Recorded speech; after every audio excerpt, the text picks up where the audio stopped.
Nima model bilasizmi buni? Qanaqa mashina? Bilmadim. Qanaqa mashinalarini bilmaysizmi? Unda emblem emasdan hachava. Mersa shakli, Mersa aka bu yeshkasi, Y-klass deydi. W213 kuzov aka. Ana W214 bo'lib ketganda 213 2023 gacha ishlab chiqarilganda oxirigacha chiqqan aka 19000 probeg. Nech pulda bo'ylaysiz? Qimmat. Nech pulda bo'ylaysiz? Taxmin qilib qo'ying. 600 bordi. Qancha? Million.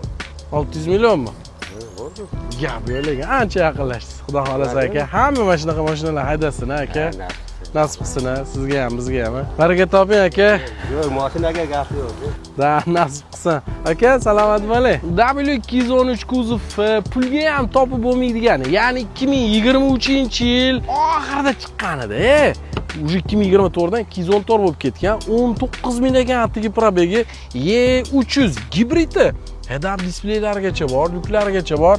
Mana jigarrang salonli, mana yog'och, detallari ham takoy jigarrangli. Akustikasi ham buyur mestraga. Ko'ryapsizmi? Bu mashina tiniq, kraskasi top-toza. Yana aytaman 213 kuzov, bunaqa probeglilari уже pulga ham kerak bo'lsa topib bo'lmaydi. Men endi o'zim birinchi marta ko'rishim. Srochniga shu mashinani 65900 ga bosib yuborsangiz bo'ladi.